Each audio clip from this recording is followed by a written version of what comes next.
اس کے علاوہ پھر پیغمبر اکرم کی اگر ہم سیرت دیکھیں تو پیغمبر اکرم کے زمانے کے اندر بھی کئی سارے واقعات ہمیں نظر آتے ہیں کہ جس میں اگر ہم جیسا انسان ہوتا ان چیزوں کو برداشت نہیں کر سکتا، وہ اپنی جان دینے کے لیے تیار ہو جاتا ہے، لڑ پڑتا، لیکن چونکہ حکم پروردگاری ہے کہ اے رسول آپ کو صبر کرنا ہے، یہ حالات آپ کے لیے پیش آئیں گے، آپ کو برداشت سے کام لینا ہے، اس لیے پیغمبر اکرم بھی وہاں پر برداشت سے کام لیتے ہیں۔ آپ کی خدمت میں الاصابہ فی تمیز صحابہ سے روایت پیش کرتے ہیں، ابن حجر عسقلانی کی لکھی ہوئی کتاب جلد نمبر 8 صفحہ نمبر 119۔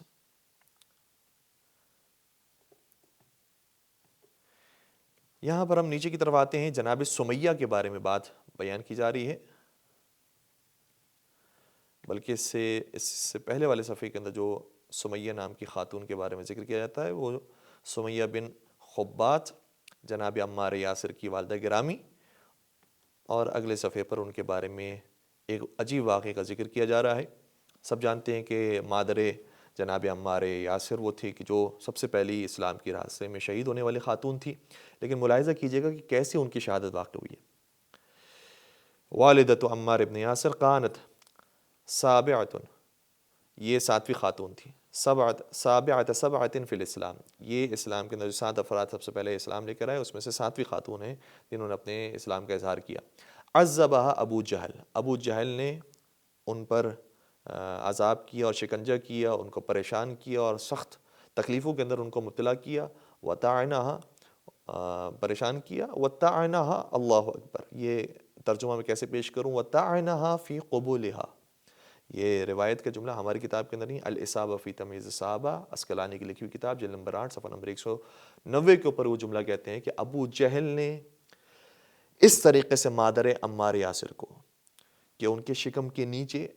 نیزہ گھونپ کر شہید کیا، اور یہ واقعہ پیغمبر اکرم کے سامنے پیش آیا۔ پیغمبر اکرم کو اس کی اطلاع تھی کہ اس طریقے سے ہمارے راستے میں جو سب سے پہلے اسلام لے کر آنے والے ہیں ان کے ساتھ یہ کیا جا رہا ہے۔ اب آپ کا کیا خیال ہے کیا کیا جاتا ہے اس کے مقابلے میں؟ اس کے مقابلے میں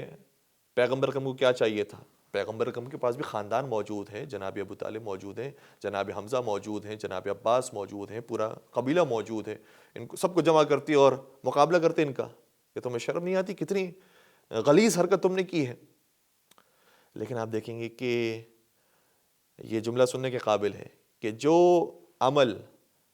نبی نے مکہ میں ایک ابو کے ساتھ کیا تھا وہی عمل مدینہ میں علی نے ایک دوسرے ابو کے ساتھ کیا۔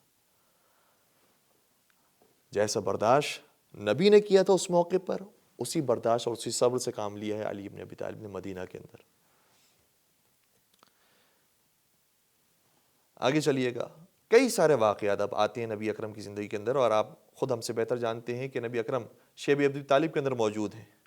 کتنے سخت حالات ہیں، نہ کھانے کا کوئی انتظام ہے، نہ اوڑھنے کا کوئی انتظام ہے، نہ کوئی رہنے سہنے کا انتظام ہے، سب نے بائیکاٹ کر دیا ہے، جو بھی باہر نکلتا ہے اس کو شدید تکلیف کا مظاہرہ کرنا پڑتا ہے، آپ محاصرے کے اندر آ گئے ہیں، سزاؤں پر سزائیں ہو رہی ہیں، آپ کے کچھ جل قدر افراد اور کچھ چاہنے والے موجود ہیں۔ اگر اس موقع پر نبی اکرم باہر نکلتی ہے اور مقابلہ کرتے کفار کا،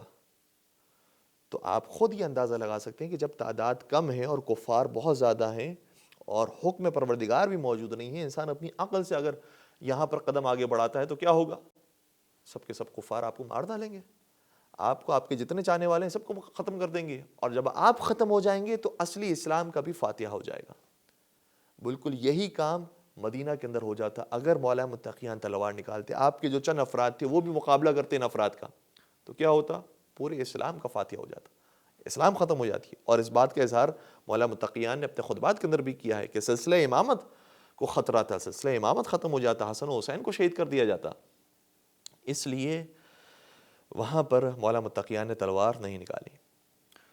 اور پھر خود فتح مکہ کے موقع پر آپ کردار دیکھیں، نبی اکرم کا کیا عالیشان کردار ہے کہ سب کو معاف کر دیا گیا۔ اب اگر کوئی یہ کہتا ہے کہ پیغمبر نے سب کو معاف کر دیا تھا، اور جیسا کہ سب جانتے بھی متفقون علیہ روایتیں موجود ہے کہ جب انہوں نے کلمہ پڑھ لیا تو کلمہ پڑھنے والوں کی گردن تو نہیں کاٹی جائے گی،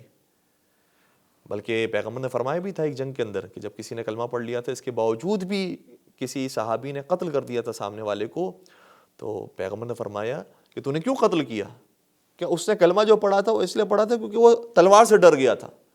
تو پیغمبر نے اس سے اشارہ فرمایا تھا کہ تو نے کیا اس کا دل چیر کر دیکھا تھا کہ تجھے پتا چلے کہ اس نے تلوار کے ڈر سے پڑھا ہے یا خدا کے خوف سے پڑھا ہے؟ ہو سکتا ہے اگر 1% بھی احتمال موجود ہے، یا تو 100% بھی ہو سکتا ہے کہ کوئی احتمال موجود نہ ہو، لیکن اس کے باوجود بھی اس نے اپنی زبان سے جب لا الہ الا اللہ محمد رسول اللہ کہہ دیا کہ تو تجھے جرت کیسے ہوئی کہ تو اس کے اوپر تلوار چلائے؟ تو جو پیغمبر اپنے صحابی کو کہہ رہے ہیں کیا خود اس پر عمل نہیں کریں گے؟ لہٰذا یہ افراد اگر کلمہ پڑھ لیتے ہیں، محمد رسول اللہ مان لیتے ہیں اور زبان سے اقرار کر لیتے ہیں، تو اب پیغمبر کی تلوار ان کے اوپر نہیں چل سکتی۔ اب اگر پیغمبر ان کے اوپر تلوار نہ چلائیں، ان کو قبول کر لیں اور اپنے ساتھ ان کو شامل کر لیں، تو کیا ایک عام انسان تو یہی سمجھے گا نا، تو اس کا مطلب یہ ہوا کہ کوئی بڑا معاملہ شاید اس کا مطلب پہلے پیش نہیں آیا ہوگا۔ ہو سکتا ہے کہ چھوٹی موٹی انبن ہو گئی ہوگی، کسی نے کسی کے کچھ پیسے چرا لیے ہوں گے، کچھ کہہ دیا ہوگا، گالب گلوچ ہو گیا ہوگا، اس سے زیادہ تو کچھ نہیں ہوگا، اس لیے ابھی معاف کر دیا ہے۔ لیکن نہیں عزیزو، یہ رحمت للعالمین ہے، یہ حکم خدا کے مطابق عمل کرنے والے ہیں۔ وما ينطق عن الهوى ان هو الا وحی یوحی، یہ کہتا نہیں ہے مگر یہ کہ وحی الہی کے مطابق ہو۔ اس لیے نبی اکرم نے ان بڑے بڑے ظالموں کو، ان بڑے بڑے قاتلوں کو، جنہوں نے حضرت حمزہ کو شہید کیا، جنہوں نے اتنے زیادہ اصحاب کا خون کیا ہے، جنہوں نے جنگیں برپا کی ہیں، پیغمبر اکرم کے خون کے در پہ ہو گئے، اور بڑے جلیل القدر افراد کو انہوں نے شہید کر دیا ہے، ان قاتلوں کو پیغمبر اکرم نے معاف فرما دیا۔ اب اگر اس معاف فرمانے کے بعد لوگ یہ سمجھیں کہ اس کا مطلب یہ ہو کہ پیغمبر کی تو ان سے بڑی پہلے سے دوستی تھی، بہت یاری تھی، جگری تھی، ایسا کوئی مسئلہ نہیں تھا ان کے درمیان، تو یہ اس کی لا علمیت پر دلیل ہوگی۔ اسے نہیں معلوم کہ پہلے کیسی کیسی انہوں نے جنگ کی تھی اور آگے یہ کیا کرنے والے ہیں۔ کیا اسی کا پوتا نہیں ہوگا کہ جو نبی کے نواسے کو شہید کرے گا؟ کیا یزید بن معاویہ بن ابی سفیان نے ہی کربلا کے میدان میں حسین ابن علی یا حسین ابن نبی کو شہید نہیں کیا؟ تو ہمارے جو ذہن کے اندر ان ہستیوں کے بارے میں کانسیپٹ بنا ہوتا ہے وہ یہ ہوتا ہے کہ ان کو عام انسان کی ایسے سے رکھ کے ان کو تو حملہ کر دینا چاہیے تھا، مار دینا چاہیے تھا، انسان اپنی غیرت گوار نہیں کر سکتا، اپنی جان چاہتی ہو تو چلے جائے، کیا فرق پڑتا ہے؟ جی بالکل ایسا ہی ہے، جان چاہتی ہو تو چلے جائے، اس کا کوئی مسئلہ نہیں تھا ان کو۔ یہ حکم پروردگار کا انتظار کر رہے تھے، اگر حکم خدا آتا تو یہ اپنی جان دینے کے لیے تیار ہیں، اپنی اولاد کی جان دینے کے لیے تیار ہیں، اپنے سارے گھر والے کو لٹانے کے لیے تیار ہیں۔ اور کس نے اسلام کے راستے میں اتنی قربانیاں دی ہیں جتنے علی ابن ابی طالب کے گھرانے نے دی ہیں؟